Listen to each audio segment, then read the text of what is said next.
Hey, welcome everybody. Meeting will come to order 6 o'clock. As chairman of the select board, due to the COVID-19 coronavirus crisis, in accordance with Governor Sununu's emergency order number 12 pursuant to executive order 2020-04, this board is meeting electronically utilizing the Zoom platform. We previously gave notice to the public of how to access the meeting using Zoom, and instructions are provided on the Town of Lee's website at leeh.org. Anybody has a problem with this access, please call 603-659-5414. Please note that all votes that are taken during the meeting shall be done by roll call vote. Let's start the meeting by taking a roll call attendance. When each member states their presence, also please state whether there is anyone in the room with you during the meeting, which is required under the right to know law. Mr. Bugby.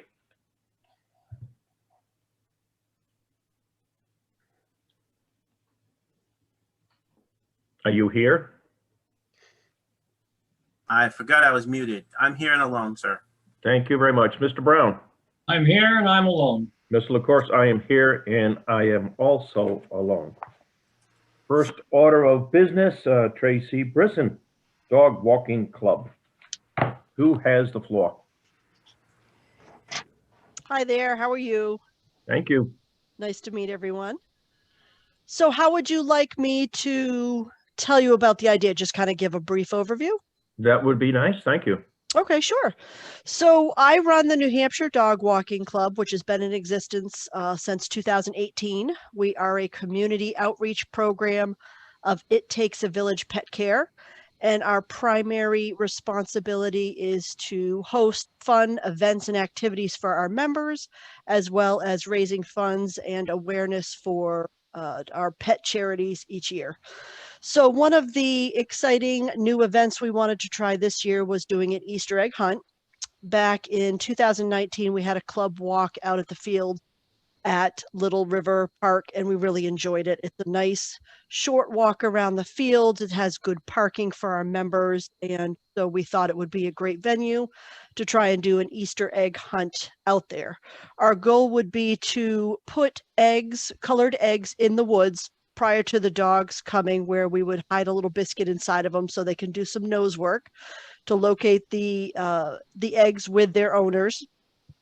And prior to that, we would just be set up in the parking lot where members would check in, get their goodie bags, and we have a photo booth donated by one of our partners who is a photographer, and he would be taking pictures of people and their dogs for Easter, and we would be raising funds for a charity. Now, I did speak with Julie earlier, and I did speak with the Recreation Commission, and I do know your rule about charging for events. So I do want to be upfront in telling you that our members are paying members, and then our non-members attend our events as well, and they pay a fee to attend our event. So that is what we are hoping to accomplish, and wanted to pass that by your board and see what you thought. Couple of questions on my end, then I'll open it up to others at this point. How many people normally are involved in such an event? Well, our numbers are certainly increasing this year because our activities are getting more interesting. We had a Valentine's Day event, which attracted 19 dogs and multiple. We are prepared to limit our numbers if needed due to your policies or due to COVID. One of the things that we had thought about was potentially doing 2 sessions and limiting them each to 25 people max, and having one go maybe 90 minutes to 2 hours after the other one. I have some questions, John, if you don't mind. Absolutely. You have the floor, sir. Yes, ma'am. I understand. Are the dogs on a leash during all of this? Yes, that's a great question. Absolutely. Our dogs are always on leashes when they're with our events. And as you go along, you clean up after the dogs while they're on the trails, etc. Yep, that is part of our club guidelines and part of our sustainability initiative, so it doesn't get into the water table. Because obviously and the reason I'm asking this is I had a conversation with one of the property owners. You know, the property along Cartland Road down Lee Hill, or I'm sorry, that road, their property runs all the way down to the river and their trail cuts through there. So they were very concerned, not about this, but another issue that had come up. So that's why I was concerned about it being leashed. You would put the eggs out, the dogs would sniff for the eggs, and whoever gets the most eggs wins. We would actually limit each dog to a certain number of eggs. So much like with children, once you've found 10, 12, 15 eggs, then you're done and you come back and you look at the goodies in your Easter egg basket. I see. I see. So the dogs would never be off the leash then. That's correct. And is it worthwhile for you to advise the people along some of the property lines that this is going to happen, because their dogs are not necessarily on a leash if they're in the backyard, et cetera, et cetera? I'm open to suggestions. When we had our first walk in 2019, we didn't have any issues with neighboring dogs, but it's been a couple of years since we've been there. So No, it's just a comment. I'll leave it up to you. And then the last thing is, I guess, John, I think it sounds like a lot of fun. However, when it gets to the last sentence here in the permission to continue as an annual event to be held, I have no problem with that, except I guess let's wait and see how the first one goes and then revisit it. Anything else, Mr. Brown? No, I'm done. All right, you had mentioned, let me just go back. Is this only going to be on the field or up on the trails up by the ridge? Primarily in the parking lot is where we set up our table. We have people check in, they get a goodie bag. We'd have the photographer set up there as well with their photo booth, and then the dogs and their owners would head off into the woods and then circle back once they had found their allotted number of eggs, and then they would leave the premises. Mm-hmm. We had a question of a town administrator with respect to legal issue. Is it, we have any legal issues for people that pay into a program on Lee property? Yes, and I spoke with our attorney about this, actually on two issues. One relative to it being a dog event, and her suggestion on that was to just make sure that we got a certificate of insurance, giving the town as the additional shore. That's not an issue. But she did say that because this is a for-profit business, we come up against the issue of that you cannot use public property for private gain. And so not only is it a private business, but they're charging an admission, if you will, to participate. And that is contrary to a few things. And I'm not sure if the board wanted to move forward with this, we'd have to figure out what that means. In addition, we have held off, for example, with the public safety complex on allowing people to come in and teach classes and charge a fee for that. That's contrary to the policy that the board's established. Thank you. Mr. Bugby, you have a comment? I have a couple of questions and a comment. Yes. Tracy, it says the event will last 1.5 to 2 hours. When are you thinking about this? In the morning, afternoon? What is your thoughts? Yeah, our initial session would be in the morning. I can't imagine it would take longer than 90 minutes. Usually we have the pre-event is anywhere from 45 minutes to an hour, and then the trail walk. And then if we did a second session, we would start at 90 minutes later. Okay. And can you give me a breakdown in terms of, you mentioned your members attend, but then people who are not members can attend, but they have to pay a fee? Well, we have a community online of over 1,300 people. Now, obviously, not everybody comes to our events. We ask people to RSVP, so we keep track of numbers.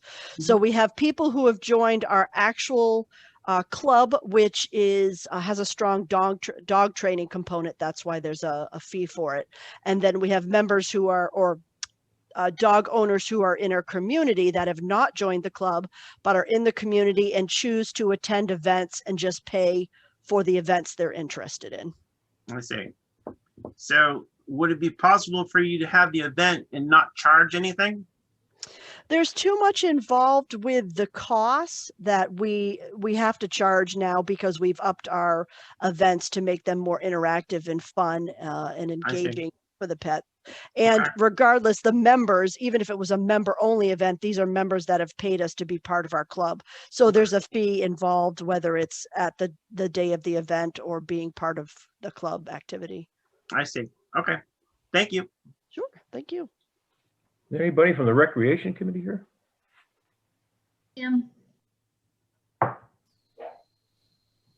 What did you say? Sorry. I am Karen. I'm on the Rec Commission. She came to us at our last meeting and we don't have any objections. We thought it was a great idea. And just for full disclosure as well, Karen is a member of our dog community as well. Okay, thank you at this point. Well, what say you, board, at this point? I think it's a neat idea, but at the same time, I can't get over the fact that it'll go against the policy that we've established. I'd like to look more into this a little bit more. When would this occur, if it was going to occur? The tentative date is April 3rd. April 3rd. So this is just policy of the board, town administrator, or is this something else? Both, Both, okay. both. There's policy and then there's past practice, which you can certainly change.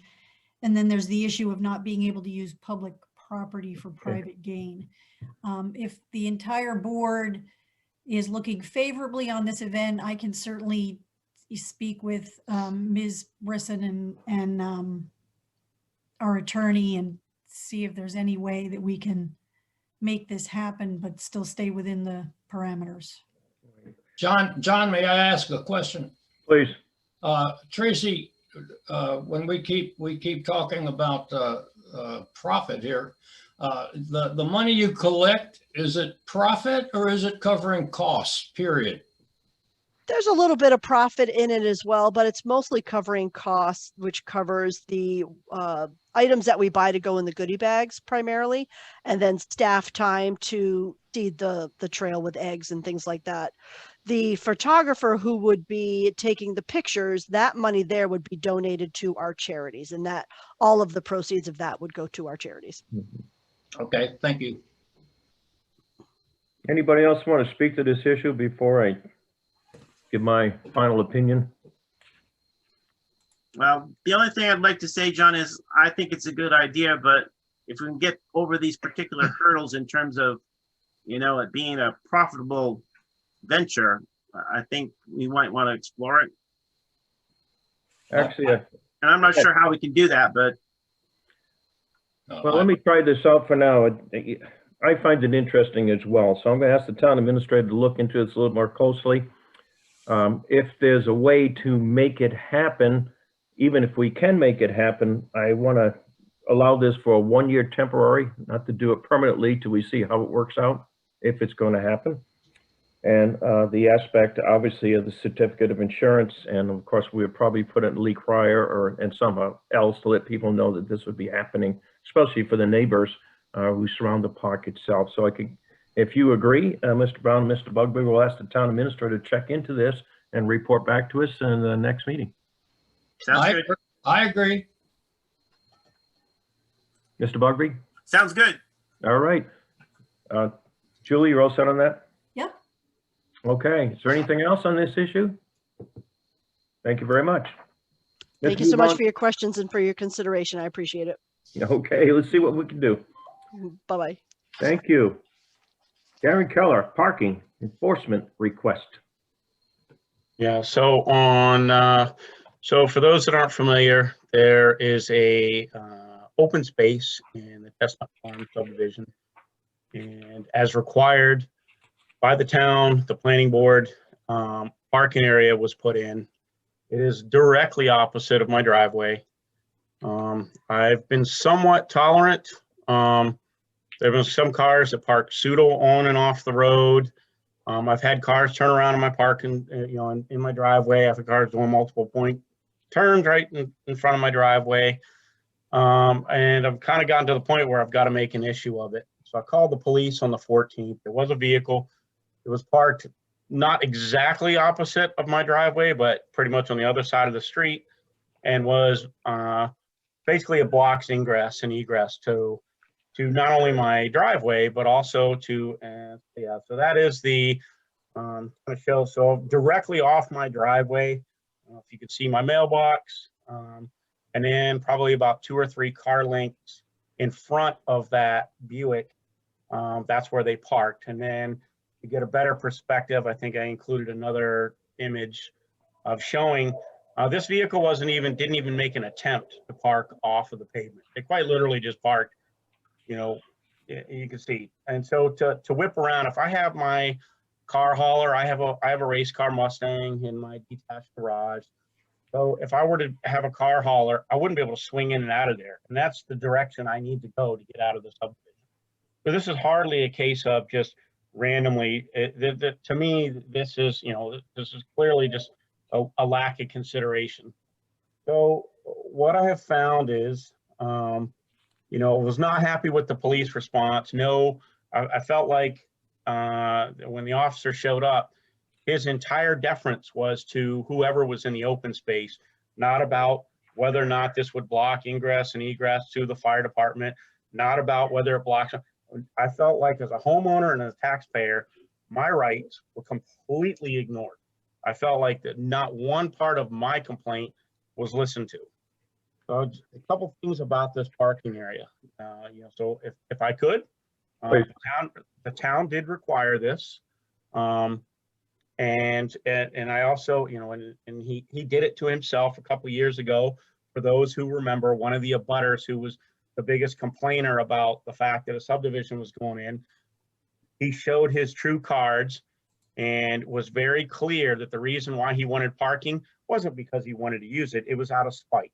And so for any of those who remember his testimony, it was quite clearly the intent for spite to put this in. So what I can ask that, from the town right now is that, so there's a couple options. One is move it so that I don't have a parking area hanging off the opposite end of my driveway it's an arbitrary location, or do like you do at Little River Park and other locations where you've put in parking areas so that if you're gonna, if this is gonna be a partnership where I support the town, I support the fire, police, and all that, and help me out and do something for me so I don't have to come home. And it's not quite as obvious here, but if you really look in there, you can see where that car's parked. It's still a radius of a curve there. In fact, I know that because every time I come home and I have to hook that right, it's in the radius of the curve. So when cars are swinging by, in fact, that particular day, the thing that kind of set me off was when I was going out to my mailbox that I hadn't gotten mail from the previous day, one car swinging out, there's delivery trucks in and out of there. And it's like, okay, so now I got to stand back away from my mailbox while cars are going by. And it's like, it's ridiculous. There's no consideration.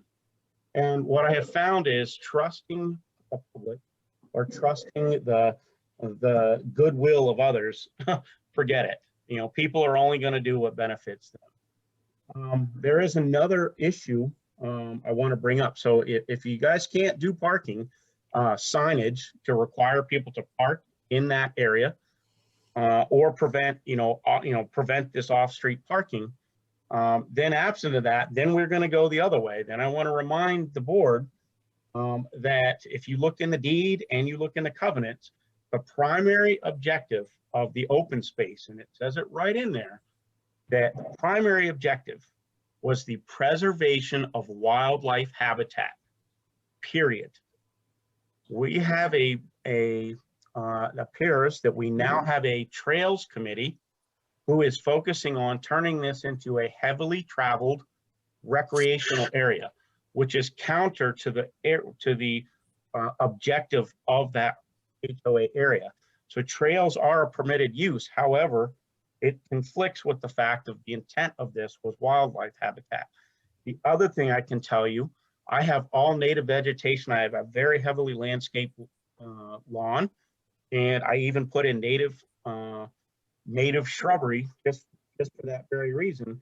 And I can tell you, since I've moved in, far less do I see deer, far less do I see the turkey that are around, far less do I see the rabbits that used to come out. So it's clearly what is happening. And I can publicly name him because he is on a committee. He's on the committee. Dan Kuchar, who lives a few doors down, has been trying to single-handedly raise the bat signal above the HOA and promote this. So what is happening is we're artificially seeing more and more cars showing up, more and more people. I've had people who will come. They've actually, after you guys plowed it, I've had 2 cars within a couple days park, have their dog, take their dog out for a walk, bring it back. So what's happening is you basically intensified the use in it and what this was originally intended for. So that's becoming a problem in and of itself, is that you're basically burdening myself as a homeowner, and as for the original intent of conservation is being perverted, because what you're doing is, by these committees and these trails, what you're doing now, you're basically driving out the wildlife and promoting recreation. So that's a separate issue out from this, but I would like some relief from the town so I don't have to come home.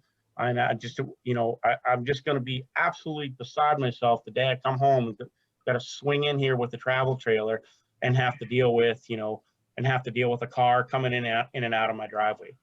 I have a culvert. I can't easily change that. It's not like I can change anything. You guys built this after I moved in. So, it is a hardship for me. And let's not forget about the safety issue. I had the lovely joy of having probably 20 police cars and a police helicopter hovering over my house while there's some fugitive they're chasing. We don't live that far from Rochester. So, ask yourself, and I would ask any of you board members, when you come home and there's some car you don't know hanging off the end of your driveway, you just ignore it and say, oh, it's a public road. You probably look twice. You probably think twice. You probably look where and what they're doing. Why don't I get that, right? Instead, because the town has put this requirement in, I now have to look over my back. That's why I have cameras all around my home now. So, I mean, it's not a trivial thing. My family's home. I got two young daughters, so yeah, I don't want random cars parking off the end of my driveway. And I would like some consideration for that. Thank you very much for your comments at this point. I'd like to hear something from Code Enforcement. Are you here?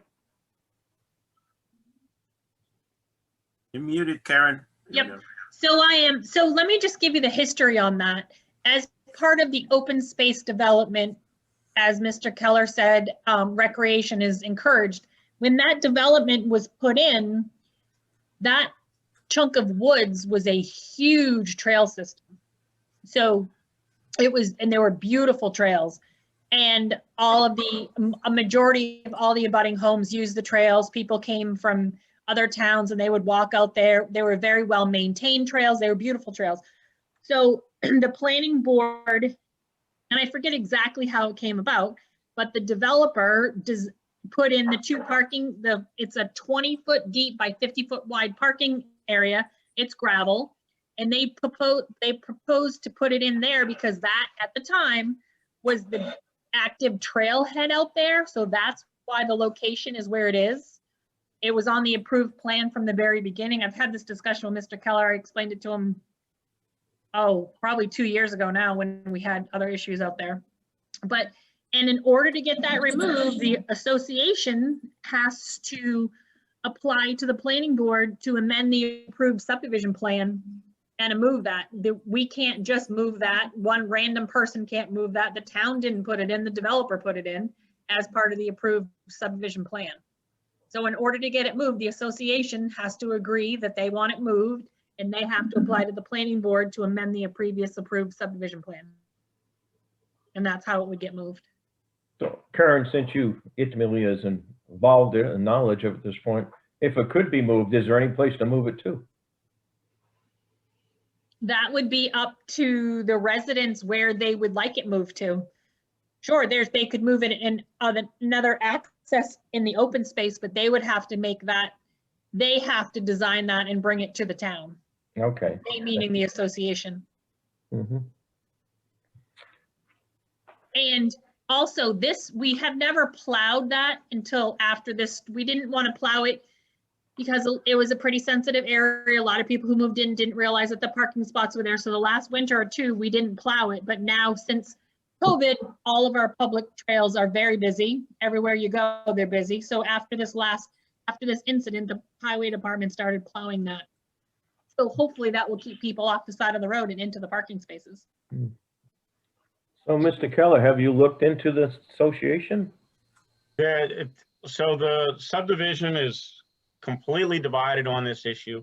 Okay. A couple people that want to promote the trails. You have, I'll be quite honest with you, this has completely severed the relationships in this subdivision. You know, and so are we going to get agreement to move it? No. I would be happy, hell, even if it was in front of my house, just not in front of my damn driveway. So I got to come in and come out, you know, and what's even more frustrating about this, and Karen will remember this, is we were out there. I can't remember what the builder's name is. Super nice guy. And literally that day or the day before they were getting ready to come out, he's got his excavator out there and saying, hey, I'm going to come and dump it. And basically he said, you know, if she'll tell me I can move it down the, even 100 feet, I'll move it. She's like, well, nope. And, of course, the developer wanted to, close this out because he wants to get his bond back.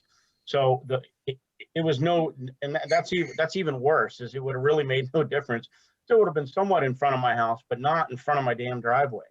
Right, I can't change the location of anything. That has to go before, if the owner of the property has to submit the request and then the planning board has to approve it. I can't make changes like that. I don't have the legal authority to do that, nor does the only board that has the legal authority to make that change is the planning board. The select board can't change it. It's only the planning board that can change it. Yeah, so I mean, if anything, what I would say is, absent of it being moved, again, I'm not gonna, obviously I'm really, really angry about this whole thing. I think the whole thing's needless. Didn't have to happen this way, but with that said, I'm trying to make, lemonade out of lemon. So then the only thing I can ask for is I want something with teeth on it. I don't have cars parking. I don't want cars backing up into my driveway, turning around. So if you want to treat me like other areas, and like you're doing in Stevens Park and Little River Park, put signage up. Okay, if you're going to come here, at some point you got to respect the fact that people live here. I'm the one that lives here 365 days a year. So some schmuck who comes here for a few hours and creates hardship for me, then there's got to be a two-way street here. So whether that's signage to make sure that they park in the appropriate areas, not just a free-for-all park in the street. I bet you if this subdivision didn't have driveways and it was going to be all on-street parking, I would not be surprised if the police department and or the fire department would have said, nope, lack of access. But then when it comes here, all of a sudden it doesn't matter. It's just, the whole thing is really, is insidious. And I'd like to see, okay, well, if we're not going to move it, then why don't we get signage so that, I don't just come out lose. I really get irritated when people are turning around in my driveway, because what do? I've had people, they'll turn face in and then back up in the area, and they're doing multiple point turns because that's where the parking area is. And so then, the end of my driveway end up taking the brunt of it. So as homeowners, I take the brunt of it in terms of cars on the street. And then of course my neighbors across the street, they take the brunt of it because the trail hugs right along their property line. So, I can let Brian and Nicole speak for themselves. But what I can also tell you is, there have been trail cameras tampered with in the open space with SD cards moving as well and just magically disappearing. So all is not well in the Chestnut homeowners and or in the open space. So if anybody thinks it's all happy hunky-dory, everybody's neighbor, happy neighbors, it's anything but living over here. Thank you for that. I just want to ask the police chief, Tom, about the aspect of signage issues within the road out there. I have no issue if the town, I believe you're gonna have to create an ordinance for parking there for us to be able to enforce it. You know, I understand Mr. Keller's concerns, but we can't enforce something that's not there. The only thing in the state statute, RSA 265-69, that addresses it is stand or park a vehicle, whether occupied or not, in front of a public or private driveway. This car is not what the law determines to be in front of the driveway. So, you know, Officer Young, when he went out there to take Mr. Keller's complaint, he didn't have an enforcement action that he could take. You know, if there is something in place, we're more than happy to take an enforcement action if needed. So I guess it gets down to, this is just my, just kind of talking off my cuff at this point. It gets down to the fact that we're probably not going to be able to move this parking lot because the association would have to move it. Then it'd have to go in front of the planning board anyways. The second option is signage somewhere that says you can't park on this part of the road or something. I think that's what you're saying, Tom. We'd have to create some ordinance to say for this street or area, you can't park here. You can only park over there in the designated zone.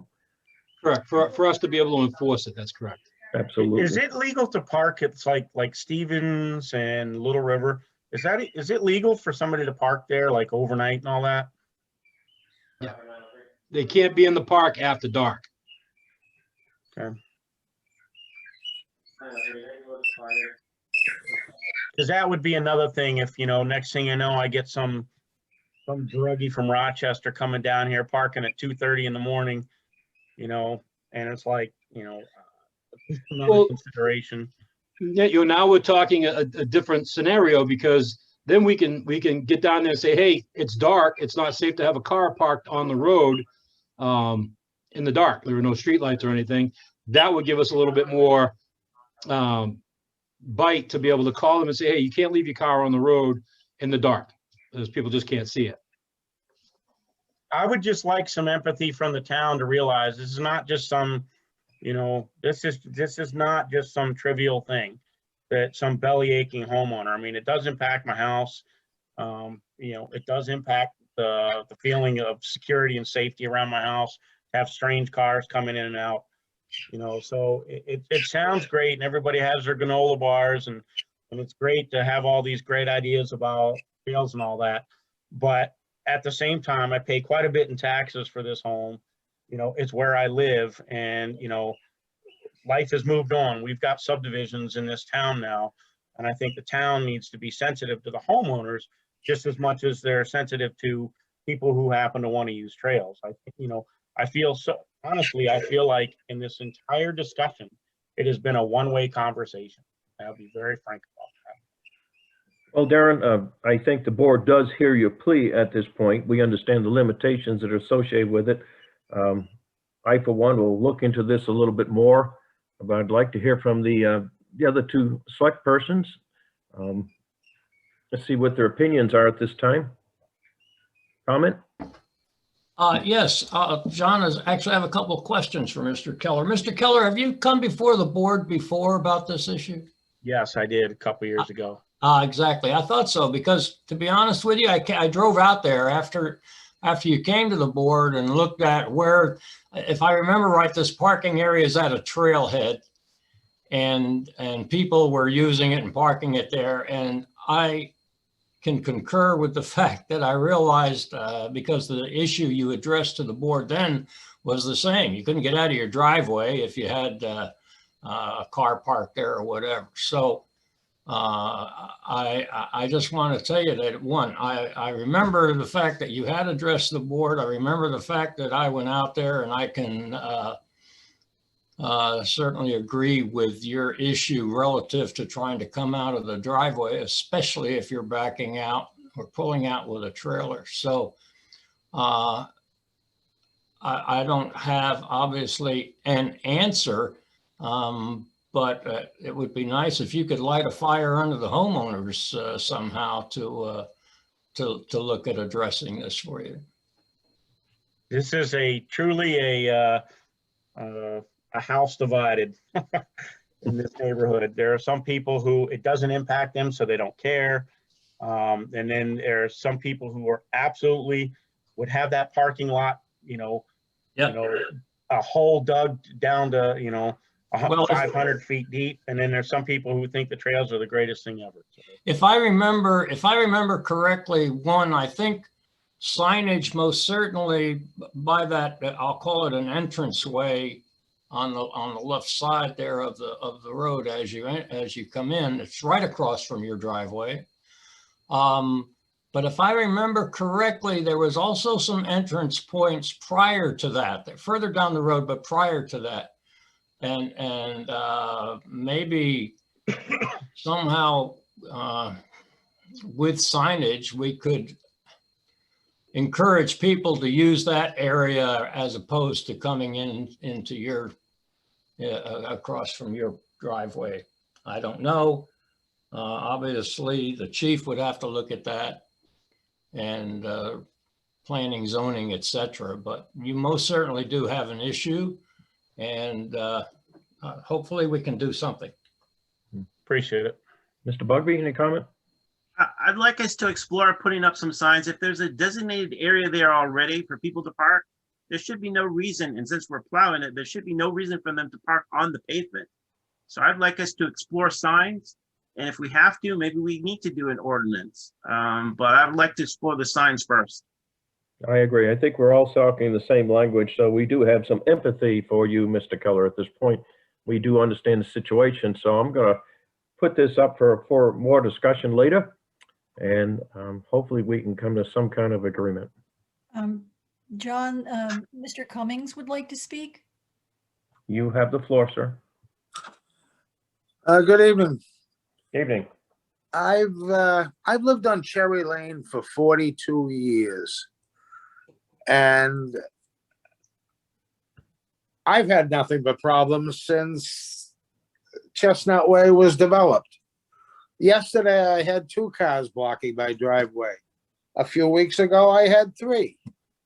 As for, I don't know how we went off on a tangent about animals. I never had a bear in my yard until Chestnut Way got clear cut. You talk about signage. I would love a sign on Cherry Lane directing the public to the designated parking areas,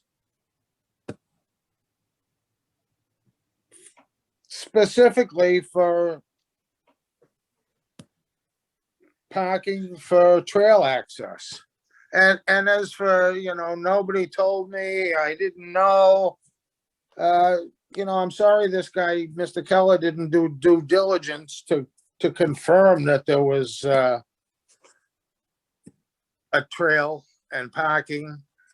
But that was announced day one when Chestnut Way was being developed. And I guess that's about it. Thank you. I appreciate your comment. Anybody else on this issue? Julie, anybody else? And wait. I don't see anyone else. No. Okay, I guess at this point, we're going to take this under consideration and have more discussion, see where we'd like to go. But thank you, Mr. Keller, for bringing this up. We do understand your situation. Yep. Thank you for the consideration. Thank you much. Next item of business, Mr. Kozowski. Can you hear me? I can hear you. Okay. So thank you for seeing us tonight, and we're here seeking some guidance and advice from you on a number of fronts, and I sent you some backup. I certainly hope you've had a chance to look at it, and I think Julie has it up on the screen. I do want to begin by saying that in the backup and in the cover letter that we attached, we owe Julie an apology because we kind of described what appeared to be, we gave the indication that she approved of our actions. when indeed that wasn't the case. And largely that's my language, so I apologize to her for that. At the same time, in the minutes and at the time a lot of this went down, the town was moving town offices. You're in the middle of dealing with COVID, and it wasn't ideal timing for this downstream issue to come before anybody. And Julie clearly indicated in an early email that that although she supports anything that will help mitigate and reduce the waste stream at the transfer station, she didn't have the bandwidth at that time, and this is back in December or early January, to handle any kind of issue like this. And, you know, I mentioned to the committee that, to our committee, that was the case, that the town was really busy at this point in time, and it would be a stretch for us to try to move this forward, and it would be difficult, although we should try. And at the same time, I shared that sentiment with the regional municipal compost working group, which was just forming at that time. So we've been back and forth on it. At any rate, I'm representing our committee tonight, and we as a committee, the Sustainability Committee, put together some talking points and a little bit of backup for you on the issue of municipal composting. And we need guidance in terms of what the town would like what the town would like to do with municipal composting, if anything, at this point in time. What role the Sustainability Committee might be able to play in it, okay, in that effort. So we're looking for guidance on that. And in interfacing with the Regional Compost Working Group, which again is a new group that was formed and is comprised of members of the school district and the town of Durham and the university. And our two members that we sent to their first meeting, Dean Rubine and Chuck Cox, were appointed by our committee, designated by our committee to attend what at this point in time has just been one meeting of that group. The other issue is the need for that working group, the Regional Compost Working Group, to adhere to right to know and transparency, and where we fit into that. And so that pretty much summarizes it. I think that by and large, I think it's safe to say there are 4 members on our committee. I think that by and large, the feeling of the committee is that municipal composting and working in an advisory capacity with the Regional Composting Working Group is not a bad idea. It's probably a good idea. Having said that, I feel like as a chair, I have to constantly keep the committee from sliding off the road into the gully, and to keep the guardrails up in that, you know, I'm particularly aware, I've always been very aware, and having taught for 37 years, of my role as a subordinate. And even though I'm chair of this committee, we're only an advisory committee.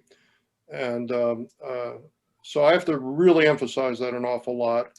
And I do emphasize, and you need to know this, and I always have emphasized with everything, the fact that there are hired professionals in our departments that really were hired for specific purposes. And they're the people that need to be intimately involved and informed about everything that this committee has in mind. So I think we've done a good job with that. And we certainly have tried to keep Julie aware and Steve Bullock aware of what the direction has been with relative to this issue. And, again, I think we've done a pretty good job with that. We're, continuing to do a good job with that. We're here tonight because we're at a point where we do need some advice. Now, having said that, and I won't go on forever here, Dean Rubine, who has been a member of our committee since our beginning, 2017, has done a lot of work and research on municipal composting, both in his capacity as a member of our committee and in his capacity as a member of the Solid Waste Committee in the years 2017 and 2018.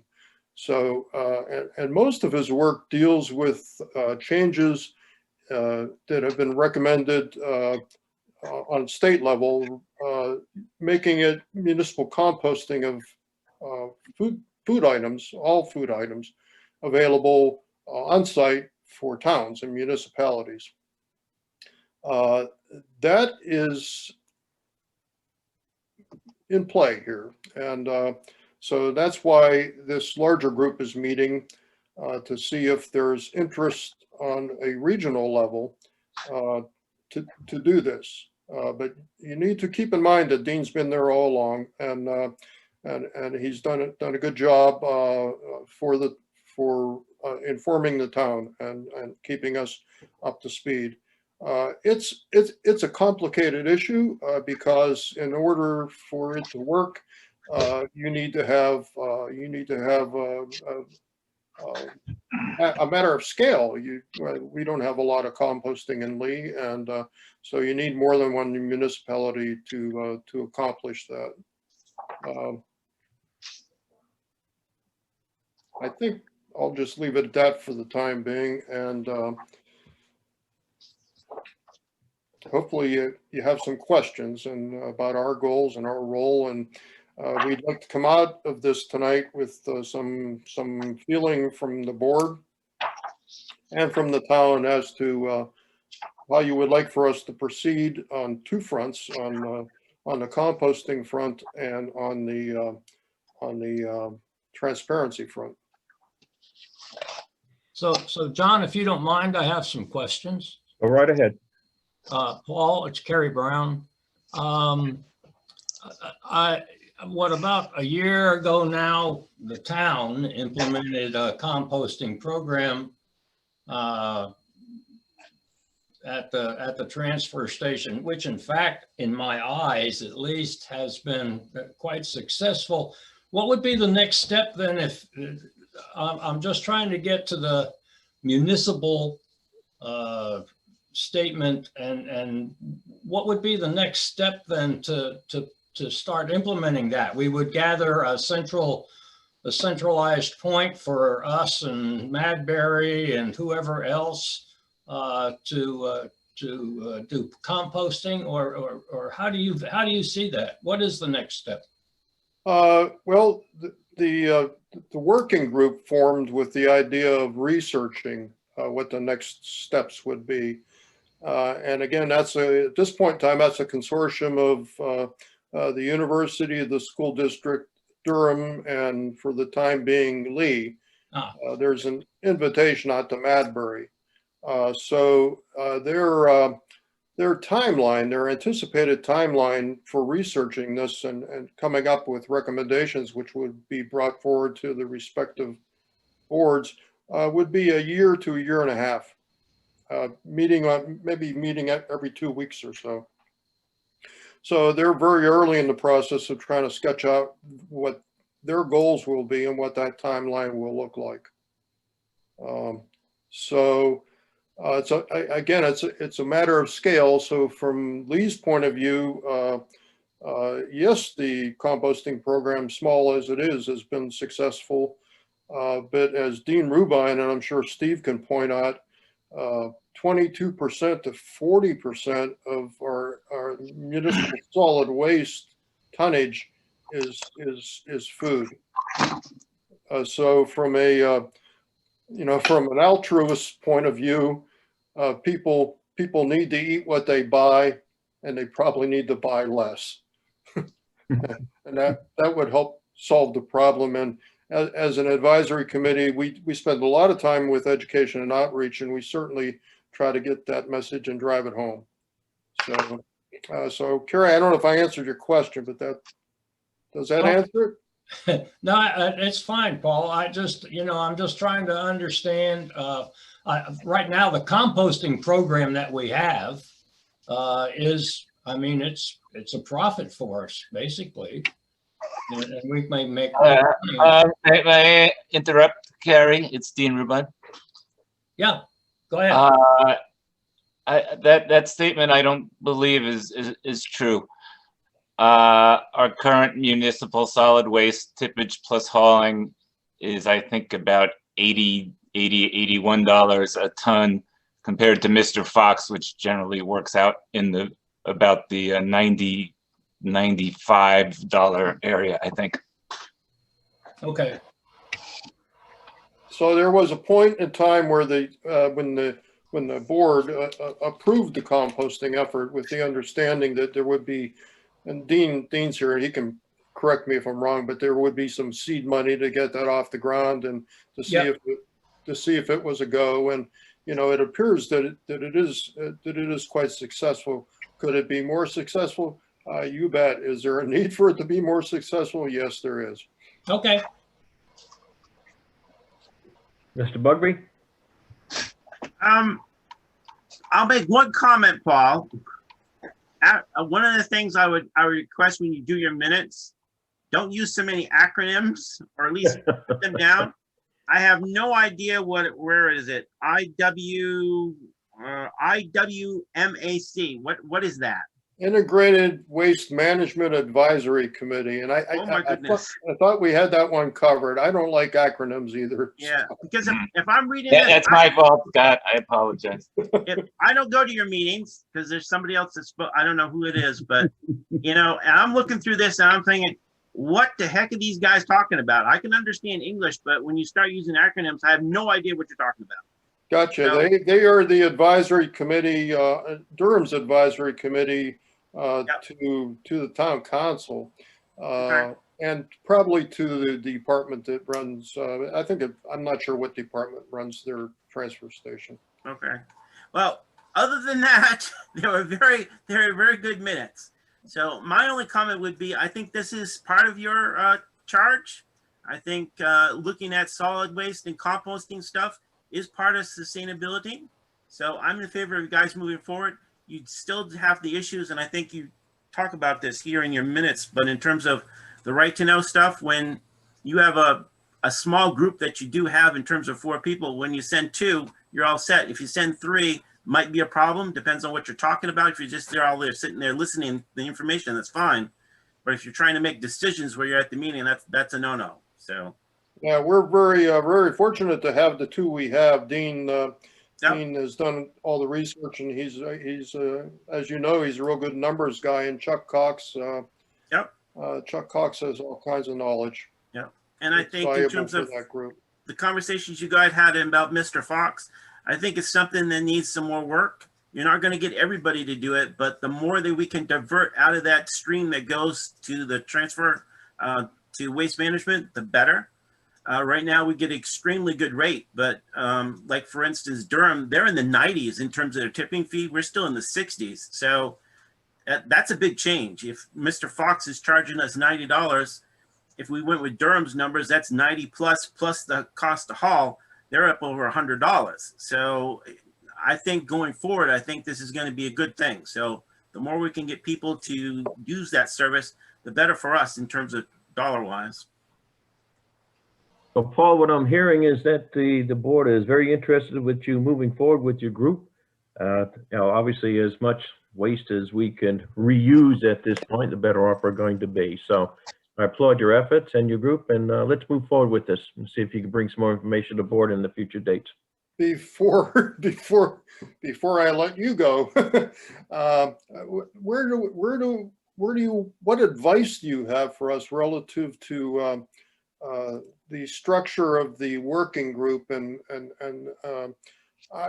this is primarily me speaking. I'm accustomed to good record keeping. I'm really accustomed to transparency, and in my ideal world, the working group would post their meetings, would run them according to right to know, would take their own minutes and would invite the public to zoom in to those meetings as people were zooming in and presumably watching these meetings and this discussion. So I'm pretty much alone on that issue. You know, folks have different feelings and different thoughts on it, but at least to ease my mind, how do you want us to handle this stuff? Well, my opinion is everything has to be transparent. I mean, obviously, we're serving the public at this point, and all minutes should be taken. They should be publicly presented, and they should be held. And if there's a possibility of having open Zoom meetings, that would be preferred as well. So complete transparency is the only way to go. So, you know, we tossed this back and forth with Julie, and I went to her for expertise on it. And, you know, and I think she's still here. Maybe we could ask her to speak on this. Well, I mean, I agree with John, which is what I had communicated to Paul, that I don't see why. I mean, I don't see how they could have these meetings and not take minutes. And I don't know why they wouldn't want to follow the rules of 91A, even if, strictly speaking, they're not required to. I'm not sure I understand why they would be opposed to that. It is my belief that everything should be public. So what if they don't want to go there? If they don't want to go there and transparency? Yeah, I mean, I've approached them. We've approached them as a committee, but largely I've approached them about this. And where we are right now is Dean took their minutes, and we don't even know whose minutes those are right now. And they're commenting online on the minutes that were taken. We posted their meeting publicly here. We didn't put it online here, but that was largely at our request that the meeting be posted. To my knowledge, their meeting wasn't posted anywhere else. We posted the meeting, we're taking minutes, and we're kind of like the transparency component of this working group. I have very strong feelings on this. I think if they cannot be transparent at this point, we should pull out. I hate to say that. Can I say something? Please. I just pulled up our last invoice that we paid to Mr. Fox. We shipped 3,600 pounds of compost and paid $126 to ship that amount of compost. Thank you, Steve. The other thing I'd like to say is we can compost with some of the rule changes that I've learned about. I don't know if they're really rule changes, but things that I've learned. We can compost everything on site except for meat. And we can get a special exemption to compost dairy. And we can do all that on site and mix it in with our leaving yard waste. Steve, may I, it's Dean Rubine. We could get a waiver for both meat and dairy. Okay. There's a school in Maine called the Maine Composting School that a lot of people go to learn how to do it, because you have to get your mix right or it doesn't work. But I know of a few people that have gone to it, and they have extremely successful food composting programs at their transfer stations mixed in with their leaving yard waste. And that would achieve what Paul and Dean are talking about. You take away, you eliminate the $126 a month or so for the composting you're paying Mr. Fox. And you wouldn't have to work with Durham, Madbury, the school, or UNH. So there's other options to do. Looks like we have avenues that we can consider. I want to get the feeling of the other two board members, though, with respect to the right to know and transparency. Comment? Who are the members of this RCWG? Other town members? Yeah, they're The working group is comprised of 6 people, 2 of them being Dean and Chuck. Maggie Morrison is the sustainability coordinator for the school district. So she's the school district's representative. The Integrated Waste Management Advisory Committee, Durham's group, is headed up by Nell Neal. She's their chair, along with Mary Caulfield, is it? Caulfield, Mary Caulfield, who's a member of that group. So those, and then Jennifer Andrews is the head of, no, she's with the UNH Sustainability Institute. I'm not sure what her official title is. So these are semi-governmental agencies. They should be adhering to the rules just like everybody else. I told them that, and their reply was, well, it's kind of like a non-reply. You take the minutes and you post the meetings, and we don't, at this point, they don't feel obliged. They don't feel a responsibility to do it. Maybe we need to have a conversation with Mr. Selleck and Mr. Morse, Dr. Morse, about those particular individuals. I don't know who the person from UNH reports to, but if they're not doing that, they should be. I agree. I agree. Mr. Brown? No, I think, you know, we've pretty much said it all. The right to know is the right to know. That means it's got to be a free flow of information. It's got to be posted in a way that people can read it or digest it. So, you know, if we need to go write a letter or go see Dr. Morse, then that's what we should do for that. I guess at this point, I'd like to then, let me just try to pull this all together to see if we can force something at this point. I guess we can have town administrator construct a letter at this point that can be signed. Maybe Paul, you can be involved in that letter as well, so we can get the right acronyms and the right words to make it sound reasonable. Can I suggest a more informal method? Can we just ask the town administrator to have a conversation with Dr. Morse? That was And going to with, be my suggestion, that I talk to them first and see where they're coming from. Okay, That's what I would recommend. that sounds like we got a plan. We'll have the town administrator do an informal discussion at this time Yep. to see where it goes, to see if we can find a little bit more information. Thank you. Thank you, Paul. Okay, before I go, one question for Steve while he's here.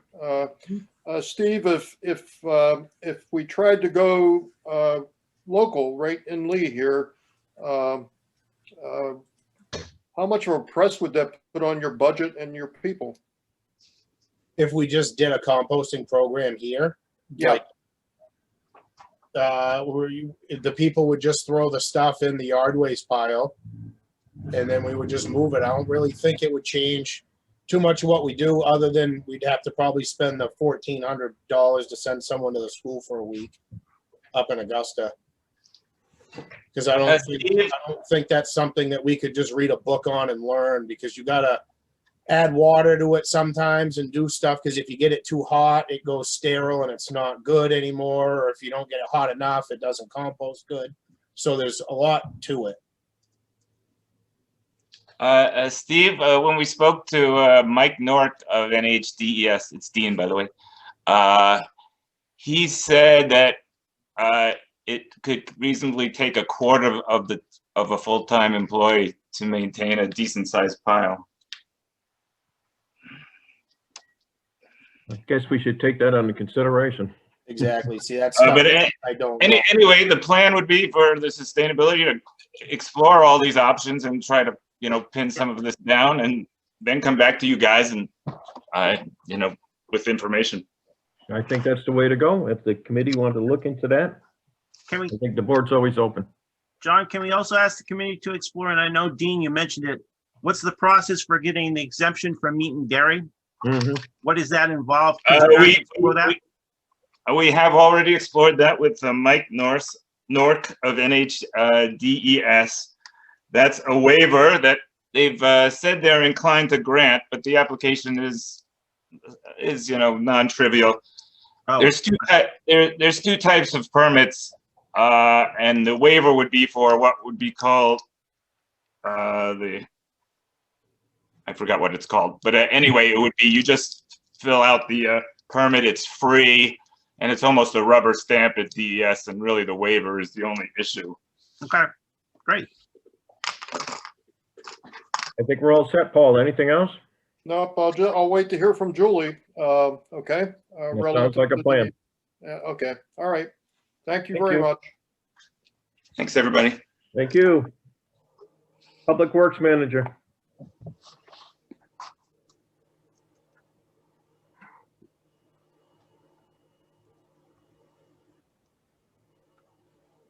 Steve?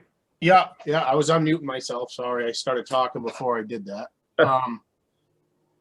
2 meetings ago, you guys had left it up to me to talk to Shipyard about possibly getting out of our contract with them.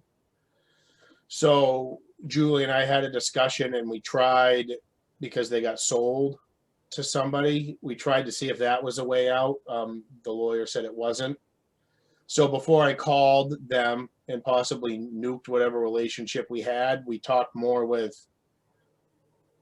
McDivitt, and if we ordered the truck tomorrow, we wouldn't see it anyway until November, which would only put us at 2 months or a month and a half probably left in the contract. So it wasn't really worth trying to get out of the contract at that point, especially with delays. I mean, would they say we could see it November? That doesn't mean that we would. It could get pushed to December.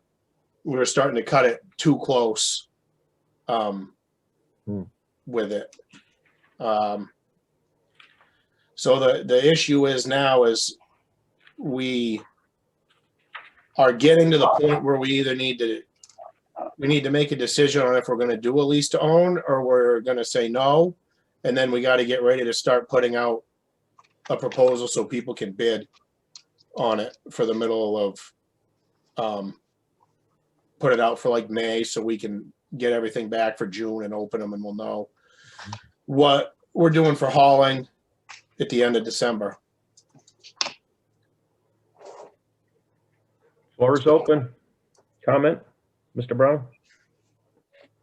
Well, I fully support it. I want us to be as independent from some of these vendors as we possibly can, because we don't know what our costs are going to be with them over the next year or two. At least we have a better opportunity to control our costs. And it appears to me on the face of it, and I admit I didn't go all the way through all the numbers, that it is cost effective, and it seems like a pretty good deal for the truck, to be honest with you. So that's where I am on this. Mr. Bugby? Yeah, I've updated my little return on investment spreadsheet. So, we're negative cash flow, of course, and I'm just using the 5-year lease plan. I also did an analysis on the 6, and it's not better. It's a little bit worse. So I'm in favor of it. And I even ran it out. One of the conversations I had with Steve is in terms of, I think he said 20 years, maybe he said 25 in terms of using the truck. But over that particular period, we're going to save an awful lot of money. And I'm using 2% inflation, and I'm also using a 10% depreciation on the truck, which is a little bit aggressive. Mm-hmm. So I think it's something we should move forward to. The only thing we need to deal with is in terms of the first year. Steve still needs about half of his hauling budget, so that frees up about $16,000. But the lease payment is $39,000, so we'd have to find some other place for the $23,000. So that would be in the first year. After that, we'd also include it in the operating budget. But I think we should move forward. So can I just say one more thing? We don't need a deposit. Me signing a purchase order with them is as good as $10,000, they said. So we don't need to have anything at all. And then we don't have to make our first payment until we accept the truck, which would be November or December. And if the truck is ready in June for some reason, they'll put a sold sign on it until we're ready to accept it in November. I don't see it getting ready because it wouldn't even be starting to get built until August. I just wanted to give you a little bit more information. Thank you, Steve. Yeah. And I agree with the other two select people that this is probably a good thing to do to keep us somewhat independent. You did say, Steve, that you have people that can drive this truck, right? Yeah, yeah. So this truck that I sent you the line sheet on is actually an automatic. So it's brand new and it's got an automatic transmission in it, but it doesn't have the triaxle. It's got a heavier rear end. So it will do everything we want, and it opens up more people to drive the truck than the previous ones did. Okay, I'd like to move forward with this. I guess you have the vote of the board. Julie, do we need anything else at that point? Well, I mean, we need to figure out where we're gonna get, I think it's what, about $23,000. I just want to point out, I think that the Primex said that the insurance costs were gonna be about $1,000 a year. So that's just another cost that we don't have and we'll have to find. And then there's gonna be a slight increase to the workers' comp costs because drivers of these type of trucks are at about the highest workers' comp rate there is. So there'll be some, I don't know, $500 to $1,000 extra cost there. Well, thank you for bringing that to our attention. I think at this point, we still want to move forward. All Well, right. John, the only thing keeping me from being total support is until I find out what color it's going to be. Oh, gosh. Red. Whatever color you want at this point. It hasn't Wait a minute, wait a minute. No, no, no, no, no. I told you, red. We'll discuss it. I knew that was going to spark a little interest. Well, does the town of Lee have an adopted color? The highway department's got red trucks, yellow trucks, and white trucks. So, I guess it's not fully adopted. It's a mismatch at this point, right? yeah, so I'm at the point now though where I call him tomorrow and tell him to start building it. So I need permission to sign a contract and stuff with him.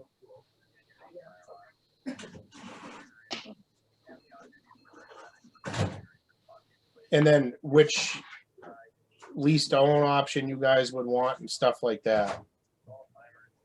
I would recommend the 5-year one, if not Okay. the 6th. Mm-hmm. And Okay.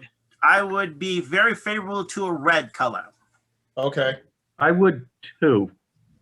I like red. Yeah. Well, I'm just thinking that's Dick Wellington's favorite color. Yeah, there you go. It's whose favorite color? Dick Wellington. He used to be Mr. Red, Town of Lee. Yeah, you wear those red shirts all the time. So it sounds like we're going to spend some money. So I think we need a motion in terms of allowing him to move forward with this, please. Yes, go ahead, make it. Yeah. Gee. Well, you brought it up, you make it. Yeah, we're Oh, gonna, my we're gonna be in the red, huh? You'll be in the red, yes, for about 5 years, and then you make out pretty good after that. Yes, So- that's correct. Let's do it. So I move for us to authorize Steve Bullock, the what is his name now? Public Works Director, Manager. Oh, wow. I thought we promoted him. To enter into a contract with McDevitt GMC. Isn't it McDevitt GMC? It's just McDevitt trucks. McDevitt Trucks to purchase a roll-off truck for $185,589. Excuse me, $185,984, and into a lease purchase for 5 years. And the color of the truck is to be red. Do I hear a second on that? Well, I don't particularly like the red, but okay, I second it. I second it. Thank you, sir. And with motions on the floor, any further discussion? Do you need anything else before we move on that, Steve? No. All right, therefore, Mr. Brown, your vote? Sorry? What is your vote? Yes or no? Yes. Mr. Bugby? Yes. Ms. LaCourse, yes. Motion carries. Good luck. Thanks. And can we ask Julie, can you see in terms of where we could possibly get the 23,000? Yeah, I'll talk to Steve, and we'll see what we can do. All right, I can do my best to save. We did a pretty good job of it last year, so Mhm. if winter just ends tonight, we'll be pretty good. all right. Oh, that's a dream, but that's all right. Keep it up. Thank you very much. Is there something else on here? Yeah, so I got transfer station fees on there. We have been having a problem for the past, well, since I took over. We're having, so landscapers, the landscapers that live in town, they're residents of Lee. They're not breaking any rules. I just want to put that out there right now. They're not doing anything wrong. The problem is some of the landscapers are hauling in 10, 12 loads of brush a day in their 1-ton dump trucks or their regular dump trucks, and they're hauling, so they're getting paid from a homeowner to haul the stuff in, and they're getting rid of it for free. Probably about half the pile that we have is from landscapers and commercial people hauling in brush. So the budget for brush grinding is $7,000. We usually only have to grind once a year. I ground earlier this year and I already need to grind brush again, and I don't have enough money to do it because of how much brush they're hauling in. So my suggestion would be do what some of the other towns are doing all over the country. I mean, I did a lot of research. Some towns are charging by the size truck they haul in. Other ones charge commercial haulers a flat rate that they would pay at the town hall, and they'd get a separate sticker to be able to haul that kind of stuff in. Because we're having the same issue with C&D. The only difference is they're paying to get rid of the C&D, where they're not paying to get rid of the brush. So how did you come up with $20? Me and Warren had a long conversation about it, and that would be about what we figured would be fair. I mean, I can be honest, I went high figuring that it would get pushed lower. It's just they haul in a lot, and it's, I mean, like they're business owners in town, they live in Lee, so they're not doing anything wrong. It's just a burden what they're doing on every other taxpayer in town. And they're getting paid by people to haul it in. And I don't have any, and I'm sure I don't have any proof that not all of the brush is even coming from Lee. I'm sure they're doing work in other towns and then hauling it here because they don't have to pay to get rid of it. But Steve, we pay to get it ground up, don't we? Yeah. And what normally speaking, what would we pay if you would? How do they compute that? They just come look at the pile and give me a price on what they think it's going to cost. It really only costs $4,000 to chip the pile. The problem is moving in the excavator and the big grinder with Severino. That's $1,500 just for a move. Yeah. To get them to move in, and then the $4,000 is paying them to chip it, and then they're hauling it away. We don't get any of it in return. So we would just set a scale based on the size of the truck, huh? Yeah. Also, people that don't have scales like we do charge by the size of the. So if you have an 8-foot bed or a 6-foot bed, and then if it's rounded or if it's water level, they charge you different prices. Yeah. No, depending on the size truck and how full it is. I think it's the right thing to do. We can publish them now, you know. Mm-hmm. Well, we already have a policy to some extent. We're already having a practice, I should say. We charge for bulky waste for people that want to get rid of bulky items, and they still pay taxes in the town of Lee. So this is like there's nothing new. So I do support this. Obviously grinding costs money, and it's not that they're abusing it. It just means it's legal at this point, and $20 I don't think will be a killer per load to dump the brush in the town of Lee, especially for commercial haulers. Yeah, and I only want to do commercial haulers. I don't want to. charge the regular resident for bringing in a trailer full of brush from them cleaning their yard out. Yeah. Before we, how would you do this?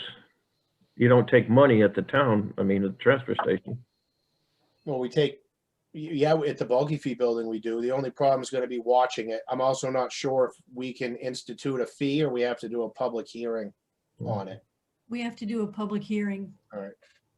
And Mr. Bugby, your opinion?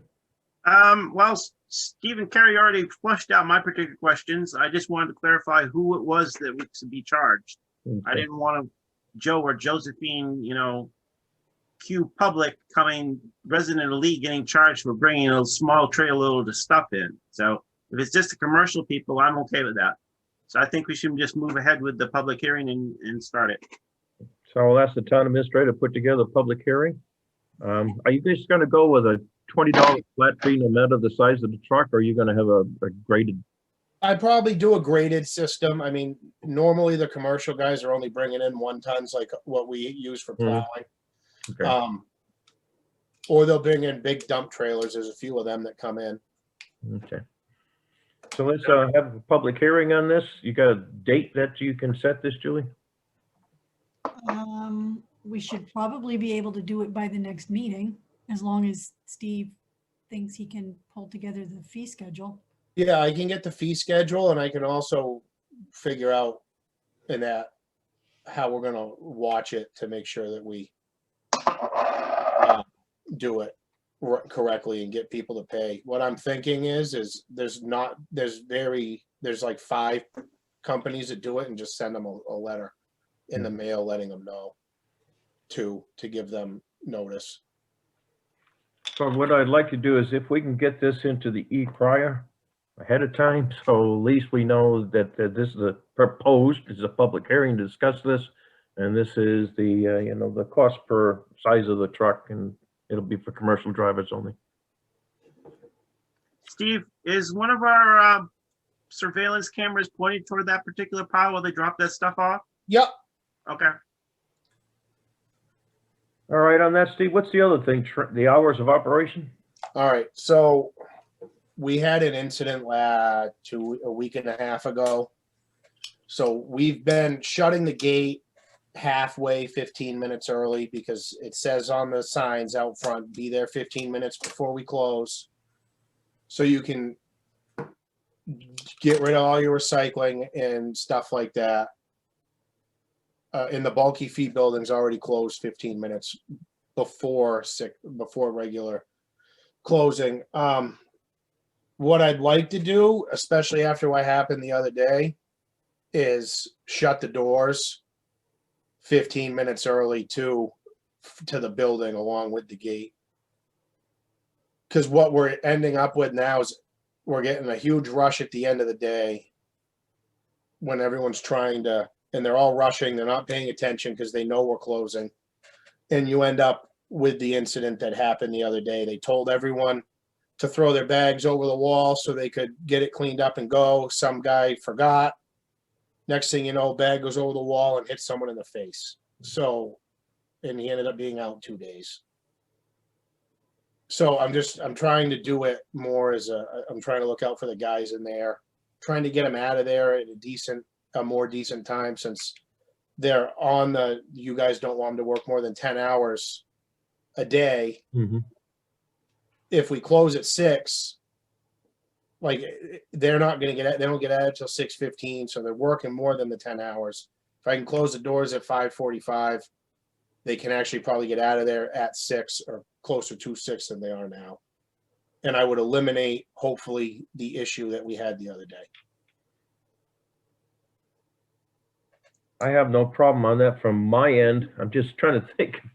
So if you close the gates and close the door, if a car gets stuck in there, they got to go around the building and open the gate themselves? No, so the gate would half close. We already do it. We just pull it over so you can't drive. So the closed signs in front of the entrance, the lane going in. Mm-hmm. And what people do is they just drive around it and come in. The other issues we have is if we close the doors at 6 and someone shows up at 6:02, they'll go to the end bay, walk in the signs that say "Do not enter" and throw trash over the wall on us. And we've had close calls before with that. We just have, I don't know how, in all the years we've been open, we've never had what happened the other day happen, but I guess we've been lucky. Mr. Bugby? I'm okay with it. Maybe we can try it for a little while and see how it works. Mm-hmm. And I know people rush around. Sometimes you just want to drop off your trash and go when you're running late, but I understand. I feel sorry for the gentleman that got hit and had his glasses broken and stuff. So let's, Mr. Brown? So the bottom line is we're gonna close at 6. Is that right? 5:45. 5:45. Okay, so we're gonna close at 5:45. Yeah, to allow the workers inside to finish up what they have to do so they can be out Okay. exactly at 6. As And long it as, would also allow the people that get there at 5:45 to not have to rush through everything that they're doing, like what happened the other day. and what if they get there at 5:50? It's then the they same can't get thing- in. It's the same thing that happens now when they get there at 6 and the doors are closed. They're just, Okay. I mean, somebody's gonna be standing at the gate at 5:45, right? so we already do that. We stand at the gate and half close it, but we can't close it all the way so the people that are still in there can get out. Okay.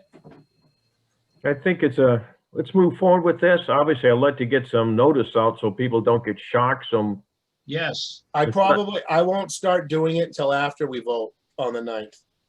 That should give me enough Saturdays in days that where I can get the notice out. all right, sounds good. As long as we get them, several weekends, get an educational opportunity here. So people are well warned. Anything else, Steve? No, that's it. I have 3 things for Steve. Oh, shoot.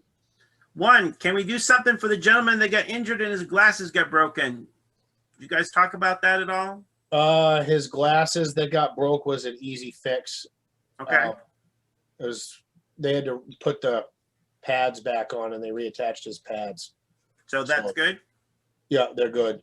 All right. Second thing is the fence that surrounds the transfer station is down in multiple places. That needs to be put back up. It goes And I know down. you guys have issues with the snow, but that needs to go up. Yep. My last thing is, have we officially closed for Election Day, your operation? I think so. All I right. think we're gonna have to close for the election day. I don't know if we've actually officially voted on it or done it. Well, I make a motion that the transfer station is closed on Tuesday, March 9th to allow for elections to take place there. Is there a second? Second. Thank you. I assume there'll be no discussion on this. Obviously, we need the full facility to make a full vote. Right. Mr. Bugby, your vote? Yes. Mr. Brown? Yes. Ms. LaCourse, yes, motion carries. Station will be closed on Tuesday voting day. All day.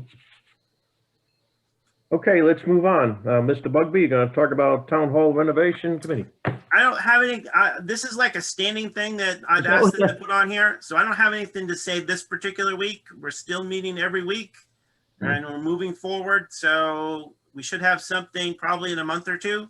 And once again, just to remember for your edification, we'd like to have a working meeting so we can present things to the board. So not in a regular meeting, just a working meeting, just to cover this particular subject.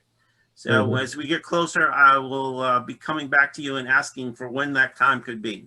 So, All right, appreciate that. I wondered why they kept on showing up all the time, but it's all right. well, it's a reminder so that we don't forget about it. I don't forget about it. You don't forget about it. Everybody doesn't forget about it. So. Oh, wait a minute now. Yeah. When are we gonna have an update? When we get done doing all the stuff we're tasked to do. So we're working on a capital improvements funding plan with all the particular items on it. We're going to walk you through that.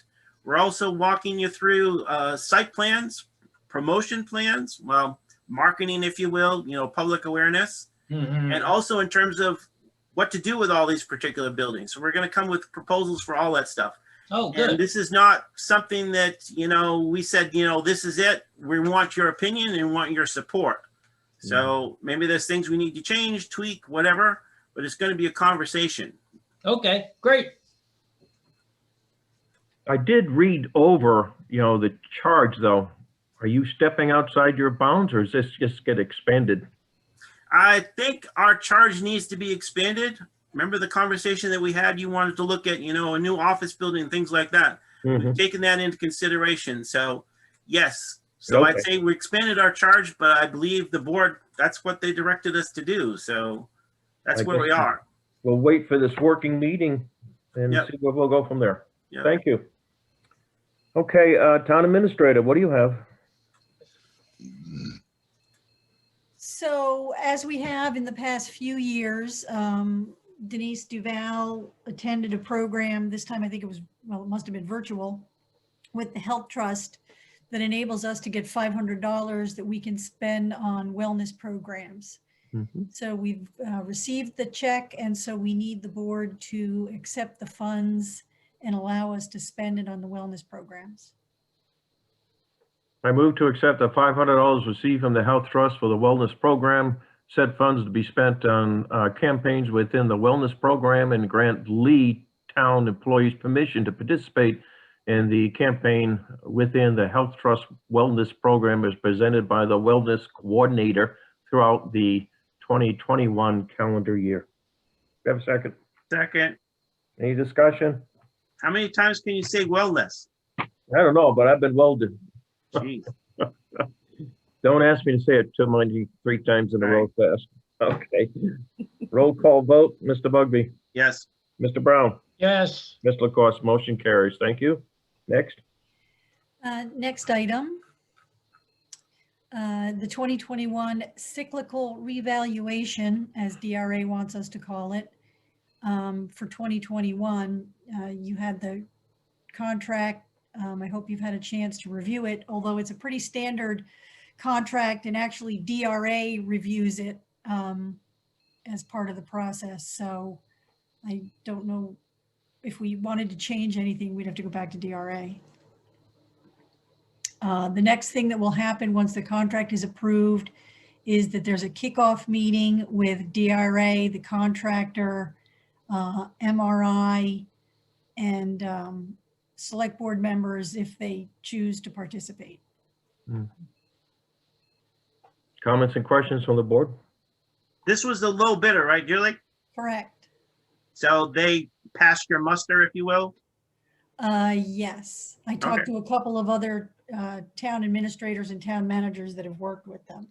All right, I'm fine with it. Mr. Brown? Yep.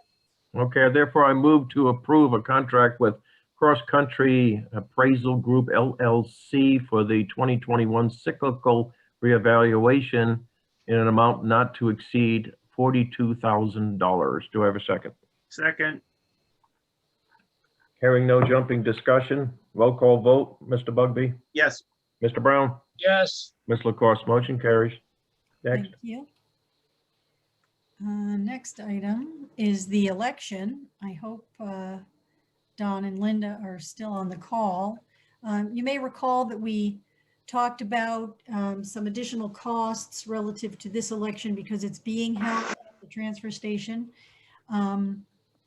Mr. Quigley put together some costs. I think he anticipates it's going to cost around, I think it was $540 as of right now. And we talked about using the contingency fund for those expenses. John, are you there? I saw her name somewhere. All right, we're unmuted now, I think. Okay. And yes, so I did submit some costs to Julie, and we're hopefully we can get this approved. We have some minor costs. I think they're relatively minor for some structures to protect people from the good weather that we're going to have. And so I hope these can be approved. We're getting some great cooperation from people in the community. Karen Rossi has hit up some folks from around town for some items that we'd be able to get without having to rent them. And I think that's going to be a benefit on that end. So hopefully these $540 or even up to $600 could be approved. And of course, we'd spend what we need to and return what we don't. There's no money in this motion. You okay with that, Julie? Yes, I got- mean, as I said, I think the estimate that Don put together is about $540 right Okay. now. I would like to put a limit, please. Sure. And I would like to put a limit of 1,000 to give them some leeway, but I think there should be a number in there. Yeah, that's what I was looking for. Therefore, I move to approve the use of the funds from the fiscal year 21 contingency fund up to $1,000 to meet the cost of unanticipated expenses associated with the March 9th municipal elections to be held in the Town of Lee Transfer Station. Do I have a second? Second, Discussion? no, I'm all set. Vote, Mr. Bugby? Yes, Mr. Brown? Yes, Ms. LaCourse, motion carries. Thank you. But while I have the floor at this point, I want to say that I was quite impressed with the drawing of how to get A through K and L through Z through the building. It'll be quite interesting to see how that all works out, that's for sure. And Don, where are you going to count ballots? Well, the ballot counting will be over by metal recycling. So the metal recycling bins, there'll be a tent set up there, and that's going to be the ballot collection. The ballot box will be there. Mm-hmm. Be an outside ballot box, and then the ballots will be transferred into the heated room that's just right adjacent to the metal recycling area. There's a little Okay. heated office there. Okay, sounds like we have a plan. Any questions for Don, why we're on this particular subject from anybody? well, I think John, you should know that Don is going to give up retirement. He's going to go into graphic design. Yay! So that's what he's doing now. So Again, I was quite impressed. Thank you for that. Okay, Julie, go on. Sure, just circling back to that, actually, Don, I thought that the other day during the last meeting that we had, that the election workers persuaded you to do the counting at the public safety complex. You are correct, Julie. So at the close of the polls, the ballots will be transferred to the safety complex for final sort of accounting and assembling, and we have to do things like going over all the write-ins, and so that's something that would be best served to do in a heated and lighted space. I agree. It sounds like we have a plan. Thank you. So next item, the JP Pest contracts, which I think we touched on at the last meeting. So JP Pest has been performing this service for at least 10 years. And we contacted the gentleman recently just to talk about, did we still need to do the town hall and the annex now that the buildings are, well, mostly unoccupied, and what the cost would be to do the daily building. So you see the costs there. I mean, my suggestion at this point would be to hold off on the daily building. We currently have not seen any signs of pests.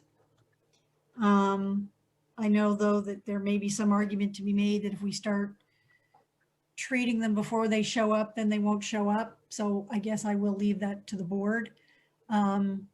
Just with my usual caveat that these are just additional expenses that we're going to have to try to find the money for. So thoughts, questions?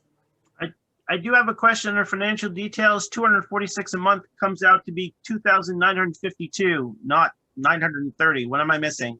930 is the difference in no, that can't be, is it? That's a good question. Is $930 a difference? Geez, she making me do math here? I'm thinking the math made sense when I did it. Uh-oh. Who's got the calculator? I do. Okay, that's the difference. That's the difference. Yes. So that equates to a $930 annual increase. Yes, I'm Yes. sorry. Yes. To do the That daily makes- building. I would concur, Julie, with your assessment. I would like personally, if we want to continue doing the other buildings because they're old and they're susceptible to little rodents and stuff. Right. But municipal buildings are relatively new. I would think we wouldn't do that unless we saw some evidence of some, kind of Right. creature getting in there. And they're going to charge us $200, and I understand it's one time, but $68 a month. I would rather have us, have evidence of pests before Yeah. we start having The prevention. other thing that they are recommending is an increase in the number of traps at the public safety complex. I think he said he would recommend putting traps in the bays, and we currently don't have any. I guess I would defer to the fire chief on that one as to whether he thinks that's necessary. Did he say why? Because Scott has not mentioned anything about it, nor have I seen any evidence of critters here. He took a tour of all of the buildings the other day. And so I think he just saw a big open space and thought, oh, we should do something here. Well, that big open space has been there since the building was open. We haven't had them, so I don't see a need for it. Okay. We haven't had anything in our Sallyport, which is adjacent. Yeah. Okay. I can let him know that.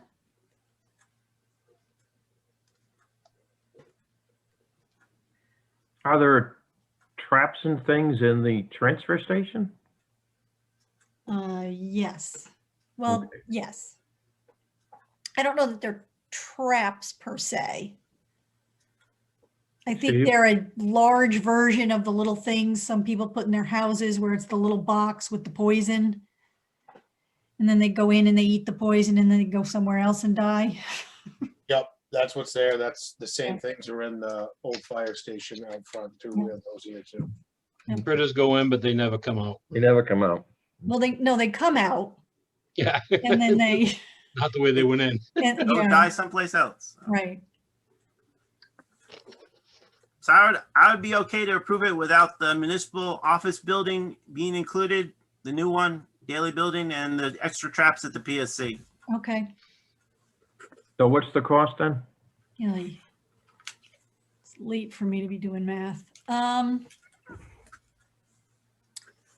All right, I'll do the math. 72 plus 55 plus 73.50 plus 55. It's $255.55 Per month? per month times 12 would be 3,066. 3,066. All right, spin back up there, Julie, on the, I'm sorry, I got halfway through the math. Plus 55. How come I came up with $420.50 a month? That's I don't crazy. know. It's not even that. Wow. Well, No. that shouldn't come up to about that much. So did you take the $73.50 for the PSC and subtract out the $14? Oh, $73.50. I thought there was a one-time charge of $14. There's a one-time charge of $14 to set the new traps. I don't want any new traps. And that's the ongoing cost each month for the 2 new traps.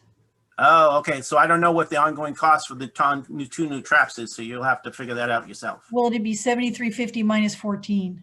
Oh, okay. Sorry. oh So- my gosh. 1914 plus 55 plus 72 plus 55 is $241.50 then. Okay.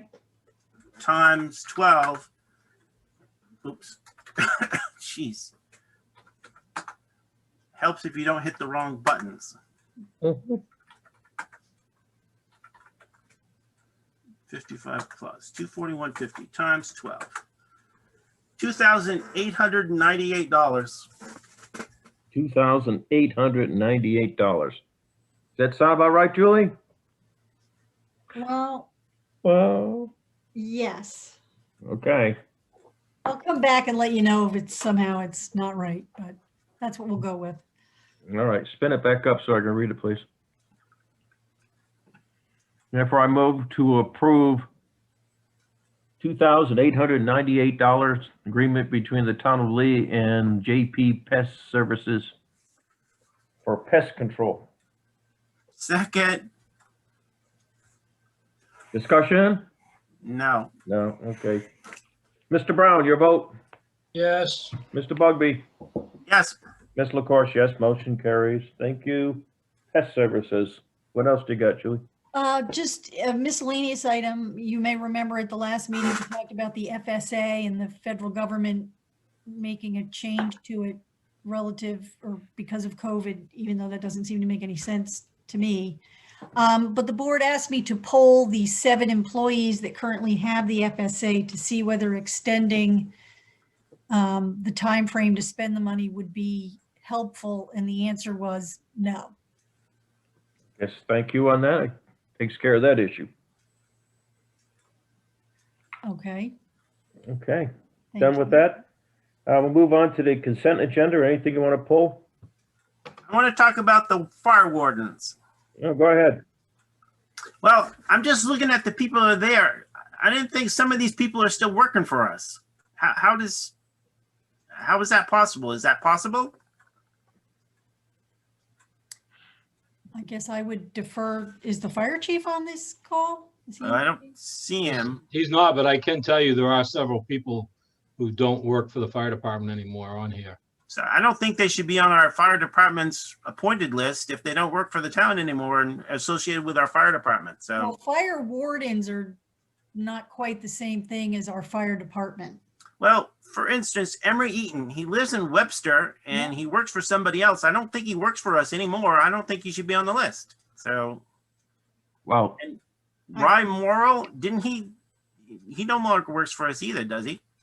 I could talk to the fire chief about this. I think at this point, we're going to table this issue because with Steve not being here, Scott not being here, we just don't have information. I know a fire warden is different than a fire person, so. Yeah, I understand that, but Okay. But I agree. So let's pull the A there, the fire warden issue. Therefore, I move to accept the consent agenda with the removal of the fire warden. Do I have a second? second, Hearing no discussion. Mr. Bugby, your vote? yes, Mr. Brown? Yes. Ms. LaCourse, motion carries. Yeah, the fire chief's telling me that it would be Peter Hoyt is in charge of the wardens. Okay. Thank you on that. So we get the complete list and we can go through it next time we meet. Okay. Before I go into non-public, is there any miscellaneous unfinished business? at some point, can we talk about the Public Works Director's job description? I know Julie sent it out. I don't know if everybody had a chance to read it, but Mr. Brown, do you have a chance to read through it? Yes, I read it. Mm-hmm. I've gone through it too. What would you suggest? I would suggest that we approve it. I agree. Sorry, make your motion. I move to accept the updated, dated February 10th, 2021 Public Works Director job description. Do I have a second? Second. Any further discussion? So the title is now Director, no longer Manager? Is that what you're saying? Correct. Okay, just want to make sure. Roll call vote. Mr. Bugby? Yes. Mr. Brown? Yes. Ms. LaCourse, yes. Motion carries. Congratulations. We got a new description. So can we direct the town administrator and the new Public Works Director to change their title, that title appropriately in all the places?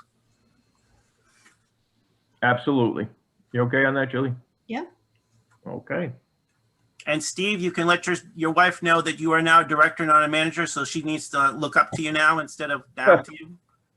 Oh, geez. I don't Okay. really want to get into this publicly right now. Yeah.